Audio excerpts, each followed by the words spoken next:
Em cima na direita tem uma setinha, do lado do botão sair vermelho, você clica na setinha, ela tá apontando para cima, né? Aí vai aparecer a opção de compartilhar área de trabalho ou tela. Achei aqui. Inclusive mudou isso. Antigamente, quando você clicava na setinha, abria embaixo. Eu nunca sei como compartilhar as coisas nesses negócios. Tá aparecendo aí, né? Tá aparecendo. Tá bom. Uhum. Eu acho que pelo PDF não tem como deixar em tela cheia, mas tudo bem. Eu acho que dá, viu? Vai ali em visualizar. Aí Onde? Achei. em cima na esquerda, visualizar. Tela Ah, cheia, Ctrl L ali, ó. até Pronto. agora foi. Deixa eu fechar a janela aqui que tá um barulho de obra.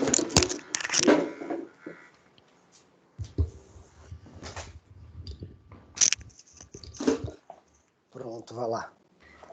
Então, eu olhei o material de R, acho que era tipo um sumário que tinha, e eu peguei as partes teóricas para explicar. O meu professor de econometria de séries temporais, ele focou muito em demonstração matemática, e eu acho que não é demonstração matemática, não vai ser tão necessário para a gente com a programação. Então, eu foquei mais em explicar o que são os conceitos e como eles vão ser úteis para a gente. Mas, basicamente, série temporal é um tipo de base de dados. E eu vou começar apresentando os tipos de bases de dados. O primeiro que a gente tem é o cross-section, ou de corte transversal, acho que era assim que chamava, que as observações são coletadas no mesmo instante de tempo. E ela serve principalmente para estudar as relações entre as variáveis que a gente coletou. Aí, um exemplo dessa base de dados, eu acho que é praticamente as notas do IBMEC que a gente estava vendo. Já na série temporal, os dados são coletados ao longo do tempo. E ele serve principalmente para a gente entender o comportamento da variável no passado, para que a gente possa projetar para o futuro. E um exemplo era os dados que eu usei para regressão, que eram os dados diários da cotação de uma ação. E o último tipo de base de dados que a gente tem é o de painel, que ele combina o cross-section e a série temporal. Aí a gente tem o conceito de correlação e covariância, que você tinha falado antes, mas são duas medidas de relação de dependência entre duas variáveis. A correlação, ela mede a força e a direção da relação, é padronizada entre -1 e 1, e a covariância mede apenas a direção da relação. Então a gente tem que a diferença entre essas medidas é que a covariância, ela não é padronizada. E uma observação que o meu professor sempre faz é que a gente tem que diferenciar a correlação de causalidade. A gente só consegue avaliar a causalidade quando a gente monta um modelo e controlamos os demais fatores. A correlação, ela só diz que os fenômenos acontecem ao mesmo tempo, mas ele não necessariamente um vai causar o outro. É isso que a causalidade significa, que um vai causar o outro. E para a gente chegar nessa existência ou não, a gente tem que montar um modelo, controlar os demais fatores e ver os efeitos que a gente vai ter. Ou seja, pode existir uma correlação matemática, né, nos números, mas nem sempre essa relação matemática pode ser um acaso, uma coincidência. Eu até mandei um link aqui no site famoso, que é um chamado Spurious Correlation, né, correlação espúrias. Aí tem lá o número de vezes que Nicolas Cage fez filmes aumentou ou diminuiu a quantidade de afogamento em piscina nos Estados Unidos. Existe uma correlação matemática, ou seja, por coincidência, né, você combina um milhão de coisas, alguma hora coincidem. Né? Quanto mais vezes o Nicolas Cage fez filmes, coincidiu com o número de aumento de afogamento. Né? E aí existe essa correlação, mas não existe causalidade, né? Não tem nada a ver, né? A menos que ele fizesse filme específico, né, sei lá, de mergulhador e tal, induzisse as pessoas a fazer, sei lá, treino em piscina e tal. né? Então, essa relação de causalidade é uma coisa que cada um, como entendimento do contexto do negócio, consegue determinar ou não junto com o modelo. Vai lá, dona Isa. Depois a gente tem as medidas de autocorrelação e autocovariância, que, pelo menos na disciplina de econometria, a gente usou bastante para avaliar os modelos, mas todas elas significam a correlação e a covariância entre o YT e o YT-1. E, na prática, isso indica o quanto o Y anterior afeta o nosso Y atual. Agora a gente tem o conceito de estacionariedade. Uma série temporal ela vai ser estacionária quando ela ocorre no tempo aleatoriamente ao redor de uma média constante. Então, ela vai sempre refletir um equilíbrio estável. E para ser estacionária, ela tem que cumprir as condições de ter uma média constante, ter uma variância constante, uma covariância constante, mas que depende da distância entre os tempos que a gente está estudando. E o modelo tem que ter as raízes fora do círculo unitário, então elas têm que ser em módulos diferentes de 1. Agora, a gente já vai ver umas formas diferentes de modelo. Quando a gente fazia regressão, pelo menos as que eu fiz, eu tentava sempre estimar um y tendo em base algumas variáveis x independentes. Mas agora a gente começa a trabalhar com modelos diferentes dessa forma. O primeiro modelo é o autorregressivo, que a gente chama de AR, que é um modelo que vai prever o YT, considerando os Y nos tempos anteriores. Então, os nossos resultados anteriores vão modelar o resultado atual. Nesse modelo, o termo de erro é sempre um ruído branco, que significa que o termo do erro tem média zero, que a variância é constante e que os erros não são autocorrelacionados. Ô Isa, volta um slide aí, por favor. Acho que não voltou. Acho que eu tá passando para frente. Agora foi. Pode ir para frente de novo. E vou roubar a tua tela 1 segundo, tá? Então, o que a gente está falando aqui? Ó? Pegar o exemplo né, que eu acabei de mandar para o Júlio lá no chat. Né? Mandei aqui um histórico. E é o que vocês vêm trabalhando, né, no último mês, aí, mais ou menos, um pouco mais. Então, aqui eu tenho um histórico de dólar e Bovespa, né? Para cada dia, né? Quanto fechou o dólar e quanto fechou a Bovespa, e está aqui, né, esse histórico aqui. Isso aqui acho que é de, sei lá, comecinho. Isso aqui é o pré-pandemia, o comecinho de 2020. Porque se a gente bota a pandemia da história aqui, nesse meu exemplo, é muito complicado de fazer previsão. Num cenário mais estável, pré-pandemia, está aqui essa relação. Então, na linha do que a gente está conversando agora há pouco, né, a gente consegue traçar um gráfico desse aqui. Ó. Tem a cotação do dólar, cotação do Bovespa, cotação do dólar, cotação do Bovespa, né, e ele gera uma nuvem aqui decrescente que a gente consegue traçar a regressão linear. Dado que você saiba para quanto está indo a Bovespa, está fechando a Bovespa, eu vou ter automaticamente a previsão de quanto vai estar fechando o dólar. Né? Então, isso pode me ajudar até em operação no mercado financeiro. Então, são duas variáveis, uma sendo usada para prever a outra, né? Uma variável independente, sei lá, o dólar é o Y, né?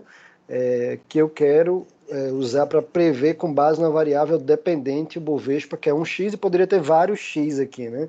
O outro exemplo que eu dei agora eu poderia ter um Y, que é a nota de AP3, e os X's, o primeiro X ser a nota de AP2 e o segundo X ser a nota de AP3, né? Então, eu poderia ter essas duas variáveis independentes para prever a minha variável aqui y dependente, né? Ou no linguagem mais de programação, de machine learning, né? O nosso rótulo, o nosso label que eu quero para prever com base nas nossas features, nossas características, né? Então eu quero prever o rótulo, label do dólar com base na característica, na feature do Bovespa, tá? Quando a gente está falando agora de séries temporais, agora, né, e a Isa usou o termo muito bom, autorregressão, né? Ou seja, a gente, em vez de ter duas ou mais variáveis independentes para prever uma independente, a gente tenta prever uma variável com base nela mesma, né? É como eu esquecesse aqui, né, a Bovespa, eu vou olhar só para o próprio dólar, para ele mesmo, ver o histórico na linha do tempo, né, e tentar prever ele mesmo. Prever baseado em quê? Né? Eu vou prever a cotação de amanhã, baseado no ontem, anteontem, antes de anteontem, e aí vai. É quantos períodos para trás a gente determina, né? Então, como o meu conjunto de dados aqui fosse, ó, o que eu tinha antes, agora, que era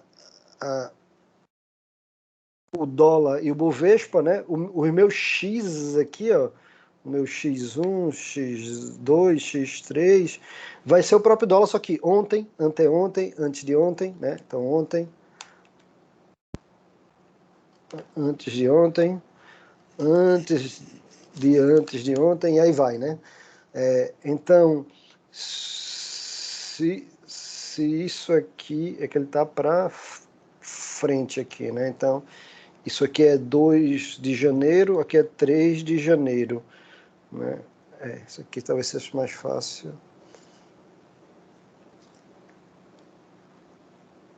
Se aqui tivesse ao contrário, acho que dá para fazer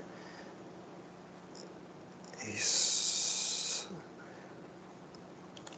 Isso aqui dado. Pronto. Pronto, agora está de trás para frente, né?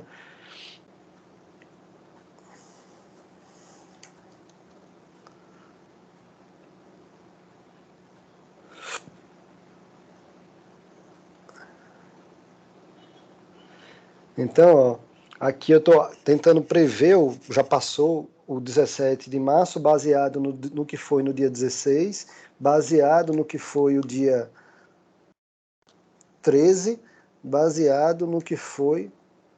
ficou estranho aqui minha sequência de dados. Baseado no que foi no dia 12, né? Então, ó, eu estou com a cotação no dia de hoje, no dia de ontem, de anteontem, de anteontem. Poderia ter uma janela de tempo quanto para trás, né? E aí, o meu histórico anterior da própria variável em datas anteriores é que eu uso para traçar essa correlação e tentar prever o futuro, ou seja, em vez de ser duas variáveis distintas, tá? Só mais para tentar exemplificar o que a Isa estava mostrando. Vai lá, dona Isa. Eu vou compartilhar de novo aqui. Isso, puxa aí, por favor.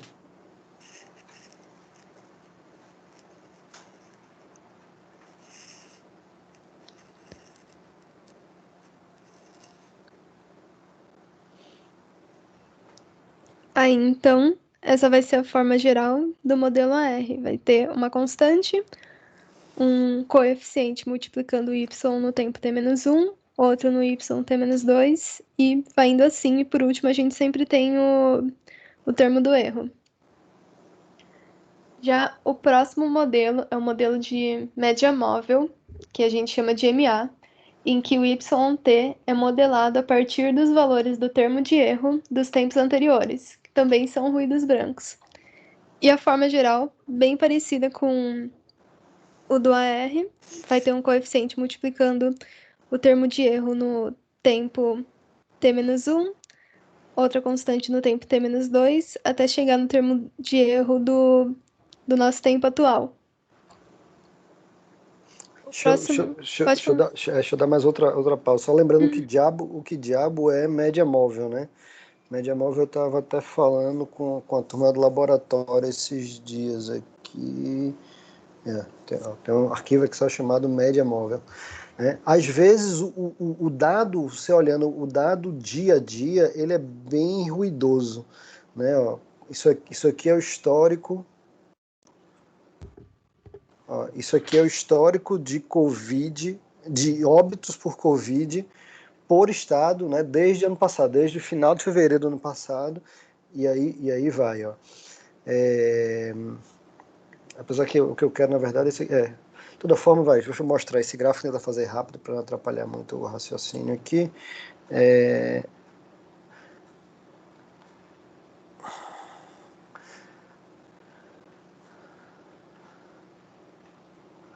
Então, ó, isso aqui é o gráfico de óbitos acumulados por estado, né? Tá lá.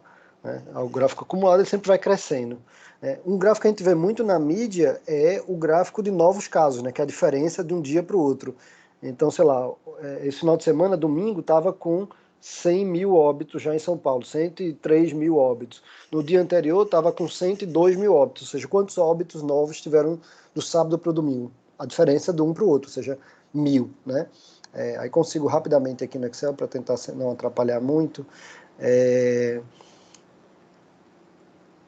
eu consigo fazer essa diferença, né? Eu pego aqui, ó, o dia de hoje, né? Aqui eu vou pegar para o Acre, lá de trás, o dia do hoje menos o dia de ontem. Fiz aqui para o Acre rapidinho, arrastei para os outros estados e arrastei até o final, né, do período todo aqui.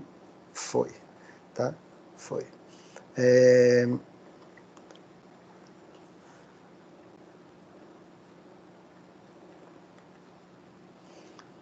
Se eu monto um gráfico disso, e a gente vê exatamente esse gráfico nos noticiários aí, a gente tem uma coisa assim, ó.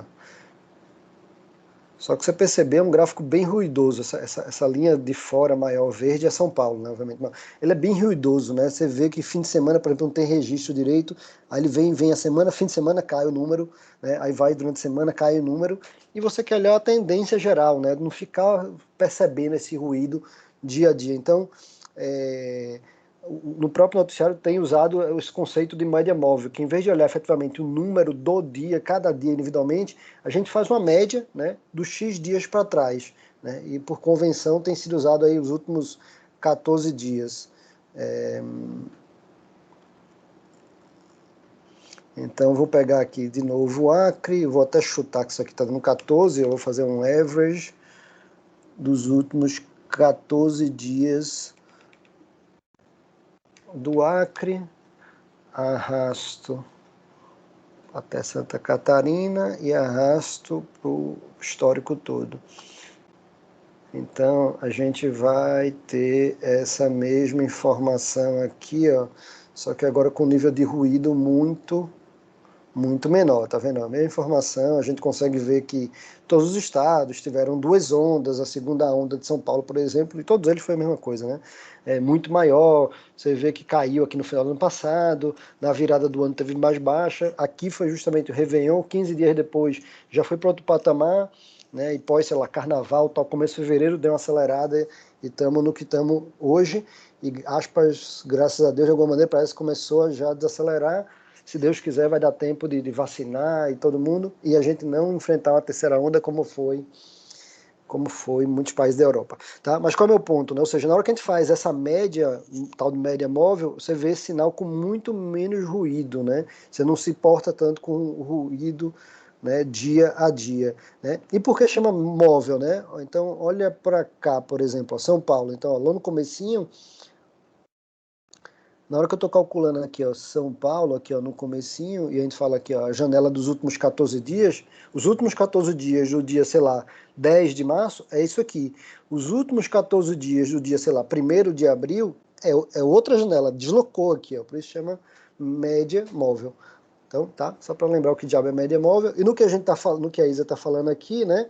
A primeiro ponto é qual é o grau de autorregressão que a gente vai usar para calcular uma data futura de uma variável. A gente vai olhar quantos dias para trás, vai olhar ontem, antes de ontem, né? Quantos dias para trás a gente vai olhar.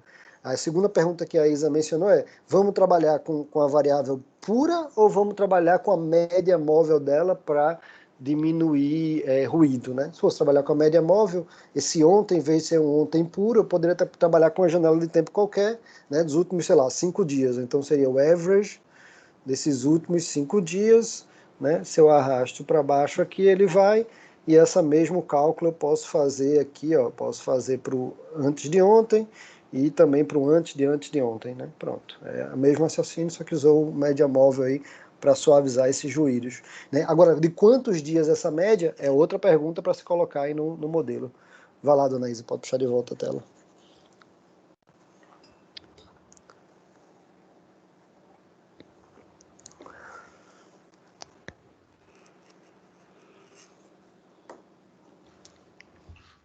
Pronto, foi. Aí, só uma última coisa sobre a média móvel, quer dizer, sobre o modelo MA, é que ele vai ser sempre estacionário. o AR não sempre vai ser. Aí, o próximo modelo é o modelo ARMA. Ele é simplesmente a combinação do modelo AR com o modelo MA. Ele vai ser não como se fosse uma soma, mas ele vai ter tanto o YT-1 do modelo AR, quanto o ET-1 do modelo MA, e sempre o termo de erro no tempo atual por último. E esses modelos, a escolha do modelo na hora de tentar fazer uma previsão vai sempre depender da nossa série. Então a gente tem que sempre testar qual modelo vai bater mais com a série e funcionar melhor para uma previsão. E o último modelo é o modelo ARIMA, que a gente usa ele quando os dados não são estacionários. E o nosso primeiro passo é fazer uma diferenciação da parte integrada do modelo, que vai ser aplicada quantas vezes forem necessárias para a gente eliminar ou não a estacionariedade. Então, eu tenho um modelo ARMA, por exemplo. Eu encontro a raiz e eu vejo que ela é igual a 1.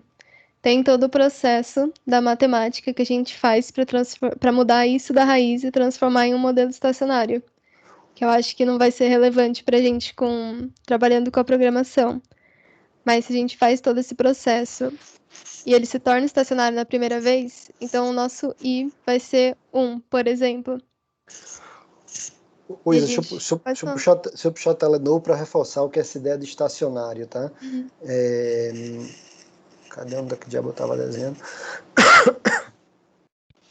Então, por exemplo, essa questão de série temporal, esse ARIMA, ele é bem legal para prever, né, muito ambiente de empresa, prever previsão, tudo tem essa sazonalidade, ele é muito bom. Então, sei lá, o Júlio está trabalhando agora, eu vou botar também a Júlia para mexer com dados parecidos com aluguel de bicicleta, por exemplo. Então, aluguel de bicicleta tem uma sazonalidade muito clara, né?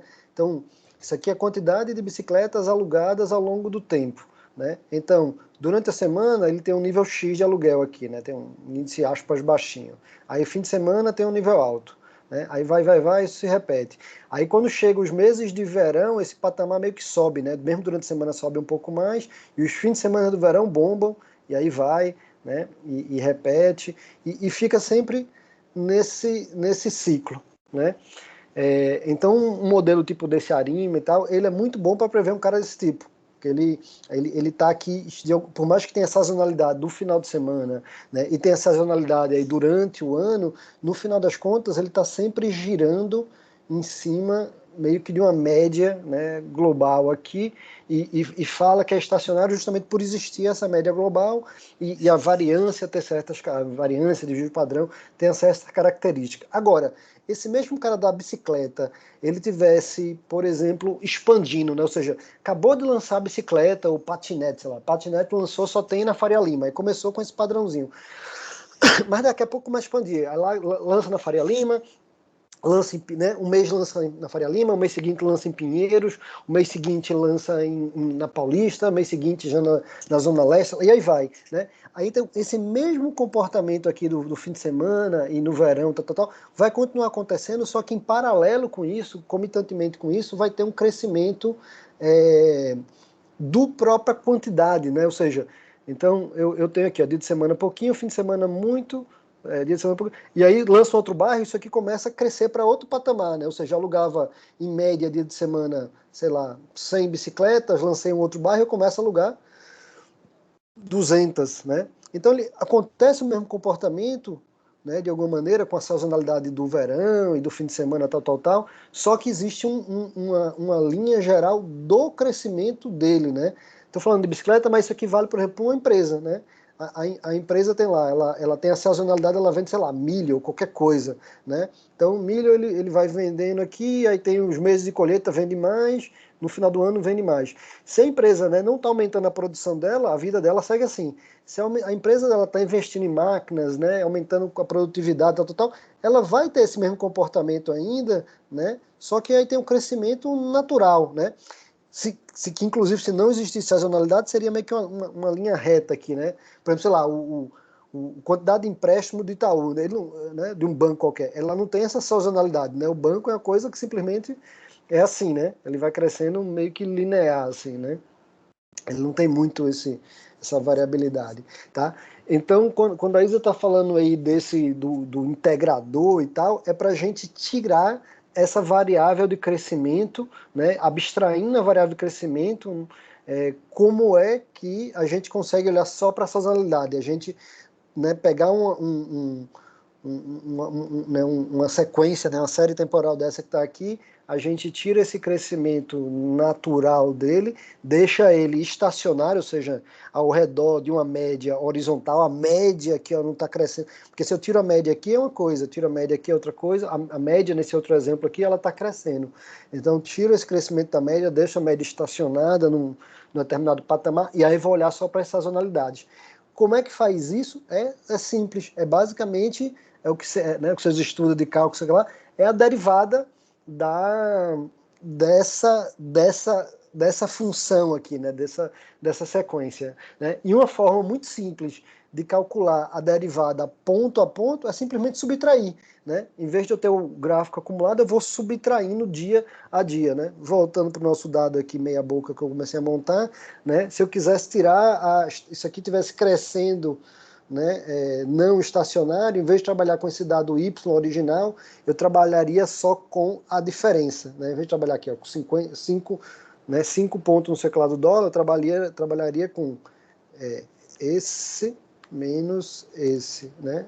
Aí trabalharia só com as diferenças e seguiria a vida assim para todo mundo. Tá? Vá lá, dona Isa. Não sei se eu estou atrapalhando, mas esclarecendo. Não atrapalhou, não. Essa era a última parte mesmo. Tá bom. No teu slide acabou tudo lá? Aham. Deixa ele projetado de toda forma. Na última parte mesmo? Uhum. Tá.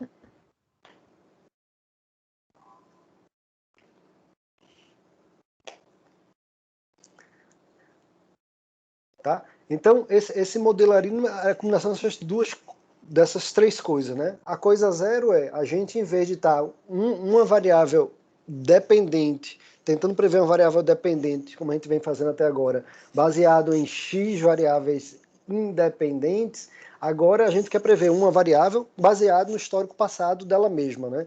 E aí esse passado dela é um dia para trás, 2 dias para trás, 3, 4, é uma das decisões, né?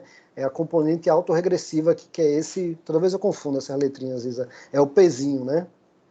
Aham. É o pezinho. Outra decisão importante na hora que a gente vai calcular o modelo então, ou seja, quantos dias para trás eu vou usar para prever um dia futuro? É um dia, 2 dias, 3 dias, né? É esse pezinho. Outro ponto eu vou trabalhar com um número bruto ou vou tentar suavizar alguma variabilidade de dias pontuais através do mecanismo de média móvel, é o Qzinho, né? E o último componente, isso que a gente está falando agora, garantir que o modelo esteja estacionário, ou seja, se tiver um crescimento natural dele, além da própria sazonalidade que a gente quer tentar prever, a gente tem que tirar esse crescimento natural, né, meio que fazer a derivada, ou a derivada ponto a ponto, simplesmente a diferença de um dia para o outro. Então, em vez de trabalhar com o número, efetivamente, com a cotação do dólar, a gente trabalha com a cotação de ontem menos a cotação de hoje, né, e vê essas diferenças, e aí esse gráfico fica o tal do estacionário. Então, para prever esse tipo de série, né, que ela tem essa sazonalidade, tem essa periodicidade, ela segue e ela está, de novo, essa questão do estacionário, e caso não tenha esse integrador aqui, pode, né, fazer a derivada e tirar o crescimento natural para ficar sazonal, ele é muito bom para prever esses tipos de situações, que é muito comum, né, em produção de empresa, né, em previsão de tráfego aéreo, né, ele é muito bom para prever esse tipo de coisas. O que ele, por exemplo, não consegue prever, o negócio que a gente precisaria estar prevendo agora, gráficos que não têm esse comportamento de sazonalidade e nem essa estacionalidade ou esse crescimento linear que a gente consegue fazer a derivada e tornar estacionário. Né? Quem é que a gente não consegue prever? Por exemplo, ó, esse cara aqui, ó, eu estou com ele aqui, ó, cadê? Esse cara aqui, ó, a gente não consegue prever, ó. E não precisa nem pegar quando a gente fala de 2, 3 ondas é que fica mais difícil ainda. Mas só a primeira onda aqui, ó, do Covid a gente já não consegue prever, tá vendo? Porque ó, ele até parece né, você pegar o primeiro semestre do ano passado, ele parece mais ou menos com um cara, né, de uma produção de empresa, né, esse crescimento da curva aqui, se a gente tirasse a estacionalidade, a gente conseguiria prever. Inclusive consegue, eu até cheguei a fazer no semestre ano passado, só que qual é a problemática? A gente não consegue, com um ARIMA desse da vida, prever o pico, para depois ele mudar aqui de direção. Né? Aí para prever, por exemplo, coisas que não tem essa projeção linear, né, tipo aqui o Covid, aí existem outros modelos próprios, né, mas séries temporais que seguem esse comportamento bem linear aí, dá para prever bastante coisa e é muito, muito aplicado, né, em projeção de receita, projeção de estoque, de produção, tá? Então dá para a gente brincar bastante aí. Tranquilos?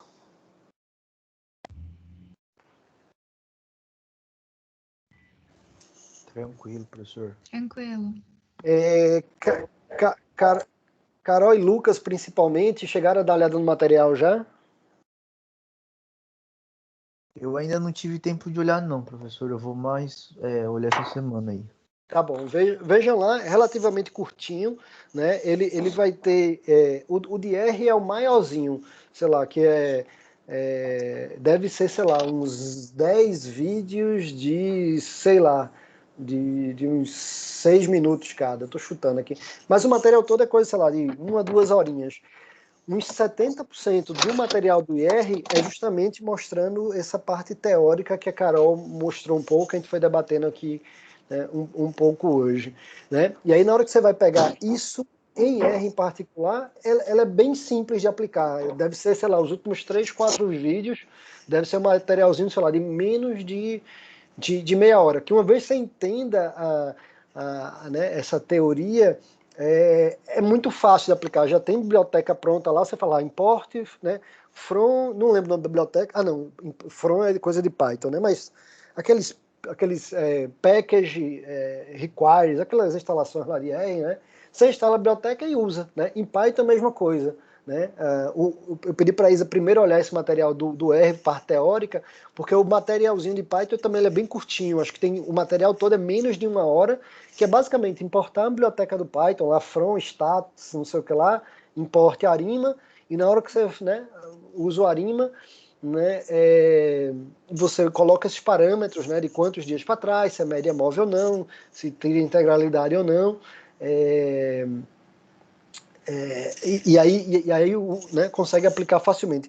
Talvez uma coisa que faltou, mas a gente vê nas apresentações, Isa, tanto na tua quanto na do pessoal, o difícil aqui é acertar as quantidades, né? Ou seja, quantos dias para trás eu uso, né? Eu uso média móvel ou não uso, né? Está estacionário ou não está estacionário? Tem também bibliotequinhas, né? Funçãozinhas dessas bibliotecas que ajudam até desenhar gráficos para ver, né, quantos dias para trás eu vou usar, né?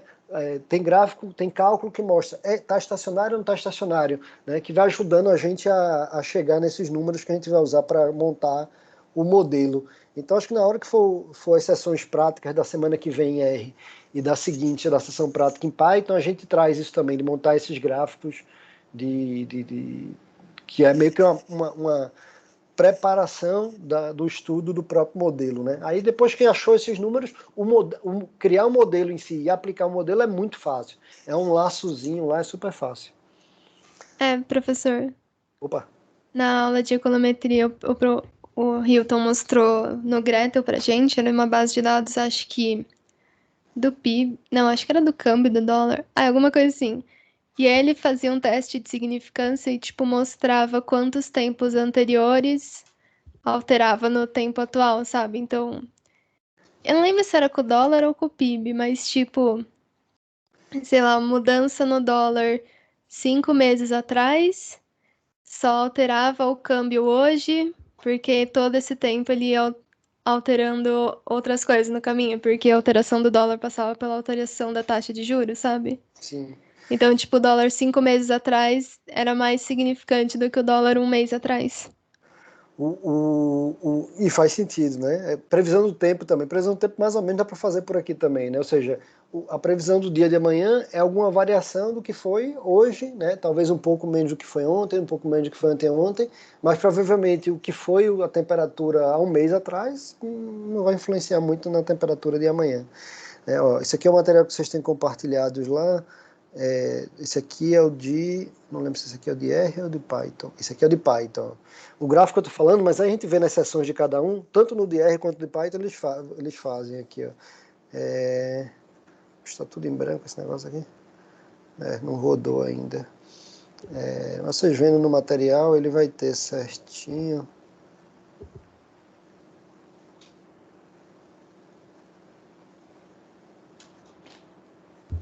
Quando vocês verem no material, vai ter certinho. Eu acho que aqui não está rodado ainda, mas tem um gráficozinho.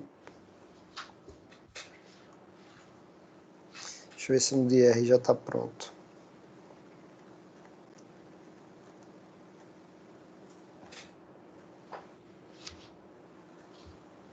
O DR... o DR.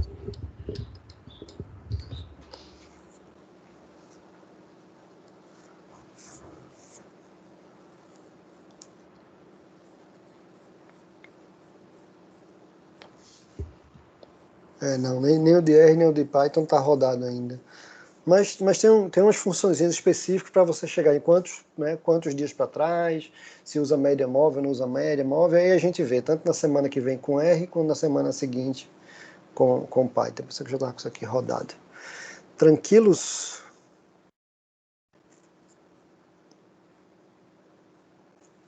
Tranquilo, professor.